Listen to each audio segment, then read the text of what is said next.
This is Chris Hargraves and welcome to another episode of the Tips for Lawyers podcast. Today, episode 42. We're creeping up towards the 50 mark. You can find today's show notes in tipsforlawyers.com/podcast/42. I just thought I'd slow that down for a bit of drama there. Not that dramatic, but today we are talking about patience. Before I get into that, I would invite you to check out tipsforlawyers.com. Have a look at the writing guide you can get there at the moment. You can get it on the homepage. If you are a listener of the podcast and you haven't subscribed to Tips for Lawyers, I would definitely invite you to do that. Just jump onto tipsforlawyers.com, fill out the little form on the homepage there, and I'll send you a free legal writing guide that will help you take your legal writing to the next level, as long as you actually pay attention to it. I do know how these downloads go. I know that we download things and don't necessarily read them, and if we read them, we don't necessarily implement them, and as a result, we read a lot of things that are a colossal waste of time. So if you're going to waste your time and you're not actually going to read and implement any strategies, then you might as well stop reading, because there's very, very little point in continuing. Now, after that slightly belligerent start, today I'm going to talk about patience. Not the medical type of patience, but the type that is sometimes a virtue. We've all heard the phrase patience is a virtue, and I'm sure most of the time that is correct, and certainly there are good reasons to exercise our patience, and patience in and of itself is quite a wonderful thing to exercise. It is a sign of our contentment. It is a sign of the fact that we are prepared to let things happen. But there are certain circumstances where patience is not necessarily a virtue. And today we're going to explore a few of those in particular. And I want you, as you have a listen to these three particular tips that I'm going to give you on when patience is not a virtue, to see in your own life whether there's any goals, activities, aspirations, whatever label you want to use, where patience is what you're telling yourself is happening, but in fact it might be one of these things that in fact is happening anyway, in which case I guess the phrase should be modified, although it'll be far less catchy, to be patience is a virtue unless it's not really patience. So, the first example I think we can find fairly easily in our own lives and in the lives of others is patience is not a virtue when in fact it's just a convenient excuse. And just for fun, look, I will link up in the show notes my 23 fantastic excuses that you can use when you don't want to accomplish anything meaningful. Some of these might ring very true to you, but I think a lot of the time, particularly when it comes to our career development, when it comes to our networking strategies, when it comes to our desire to achieve certain things in our lives, we tell ourselves that we're being patient. We say there's lots of time to do that, or there's plenty of time for me to get involved in those things, but for now I'm doing X, Y, and Z. But in reality, saying we're being patient is in fact just an excuse. And I say that in this particular context. This is where you know that there is something either that you have to do, that you are supposed to do, that you are called to do. Perhaps you have a greater purpose to which you are called than what you're currently doing. Perhaps you have bigger goals that you want to achieve than the direction you're currently headed in. But, of course, the old adage comes on, which is if you do the same thing over and over again and expect a different result, then you are, of course, a fool. So, not having any foolish listeners, or for that matter, foolish readers, I'm sure this isn't something you want to get caught in. Let's take an example on career trajectory. I don't know that many young lawyers who don't want to advance in their careers. And despite knowing that they want to advance in their careers, they want to get promoted, they want to have greater responsibility, they want to get involved perhaps in some management or some firm operations or whatever it may be, because the trajectory is different for everyone.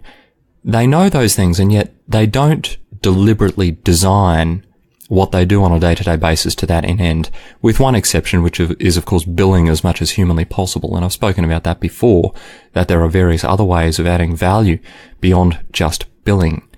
But in that particular instance, what they tell themselves is they're being patient. You know, their chance will come, time will come, and the reality is that's just a convenient excuse.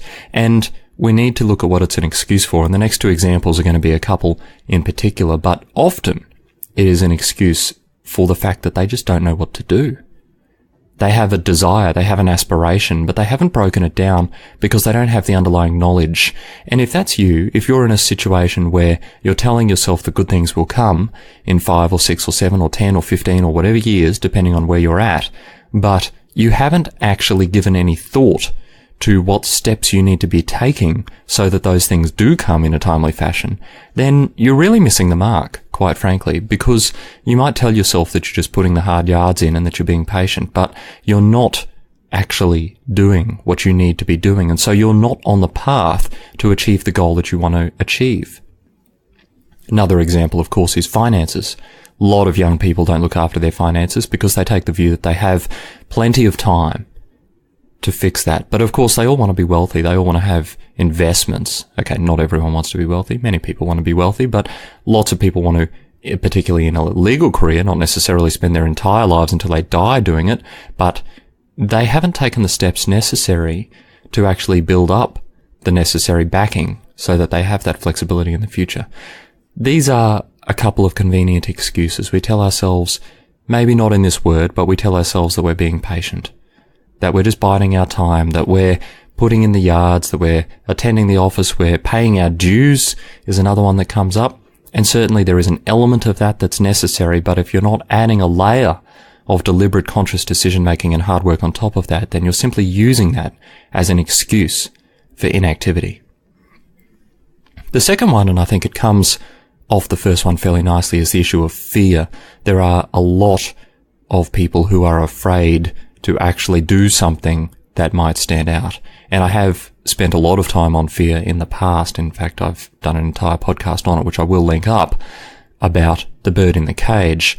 And in reality, there are a lot of young lawyers out there who are birds in cages. They don't like the confines that they find themselves in, and they wish to be free in whatever aspect that might be. They want to spread their wings. They want to get out there. They want to promote themselves. They want to build a network. They want to have a greater income. They want to get promoted. Whatever that goal might be, they know what the goal is, but given the opportunity, and I should say you always have the opportunity, given the opportunity, they don't take it. And so you end up in this situation where the cage door is simply lying open, but you refuse to step out of it because the confines, as well as restricting you, they also protect you. There is very little that will go wrong if you simply turn up to work each day, bill your billable target, do what you're told. You will probably not be fired, at least not until the time comes where no one knows who you are, but you will probably not be fired if that's all you aspire to do. But at the same time, neither will you stand out. You won't kick big goals. You won't achieve big things other than incidentally to doing what you're told. So I think the fear of getting noticed in a bad way really holds a lot of young lawyers back. And in this context, it is in fact fear rather than patience that is stopping you from making decisions which matter to your career, to your personal life. And I'll give a classic example here, which is the idea of getting out of the law. A lot of lawyers genuinely believe in their gut that they don't belong in the law anymore, but they are terrified of getting out. And they might be terrified of getting out for practical and legitimate reasons, but it might be irrational as well, because often our fears are far worse than the reality of doing something. So if your fear is what's being used as an excuse for your patience, then you really need to reconsider, take a rational look at what it is. Let's take that getting out of the law example, and I know if you do that, you won't be a listener of this podcast much longer, but it is a good example. Maybe it's flexible work hours, maybe it's taking on a different role, maybe it's going into business for yourself, all these various things, but we have this usually irrational set of fears. Some of them might be grounded in reality, but many of them will not be. And if those fears are what's holding you back, and I encourage you to explore them a little bit more, I'm not saying you're not going to be afraid of these things. In fact, fear is going to happen. Fear is the natural response to taking a step that perhaps is bolder than what you're used to taking.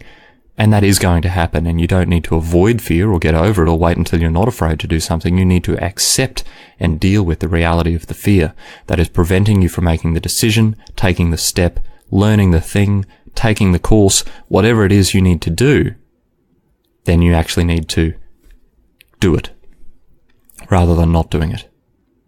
So, fear, a convenient excuse, and one we often call patience, but in reality, inside ourselves, we know that what's holding us back is a desire not to make too much of a flap, or not to have our parents call us up in a panic, or not to put ourselves or our spouse or our children at risk. It is fear, it is not patience. And it does lead, I should add, to the lives of quiet desperation that a lot of young lawyers find themselves in because they desperately want to make a decision. They just are not actually in a position where they've got the stomach to do so.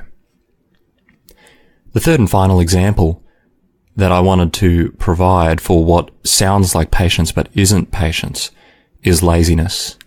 And I think this is an interesting topic to raise in the context of lawyers because I've never yet met a lawyer who doesn't work hard.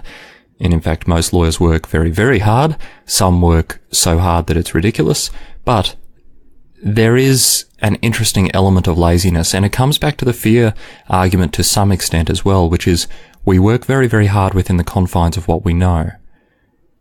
And although we want to do other things, we tell ourselves we don't have time, we don't have the training, we don't have the inclination, but there is still that list of things that we want to achieve. It's still that element of advancement. We know, for example, we should be building our networks, but nothing is more uncomfortable than walking into a room full of people that we've never met, finding someone to talk to, shaking their hand and saying hello. And so instead of doing that, despite the fact that every young lawyer knows they need to be building their network, we wait for a comforting way to do it. Either we wait for a big firm event or we wait for something else to happen where in fact we're compelled to engage in the activity rather than taking the step out ourselves, rather than setting aside the time, rather than doing what we need to do in order to actually accelerate ourselves beyond things that fall into our laps. And that is by and large an element of laziness because what you're doing is you're substituting the known for the unknown. So yes, every lawyer could work 12 or 14 hours a day. Full stop. If that's all you are bringing to the table, then I'm going to make the challenging assertion that you are in fact being lazy. And you're being lazy not because you're not working hard, but you're being lazy because you refuse to embrace the realities of what you need to do to in fact protect and stand out in your future. It is your future that you're working towards at the moment, and if all you are is someone who works 12 or 14 hours in the office, again, I'm fairly comfortable that you won't be fired in the process. But what about the rest? What about the rest of legal practice?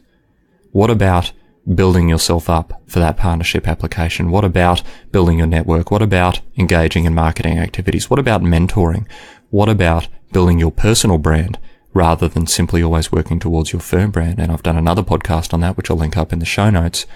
And these are the things people don't do. And they don't do them because they don't want to spend the time, which is fascinating because they're happy to spend the time within their comfort zone. They just don't want to spend the time outside their comfort zone because it involves learning new skills. It involves reading, potentially, and I dealt with reading and inactivity beforehand.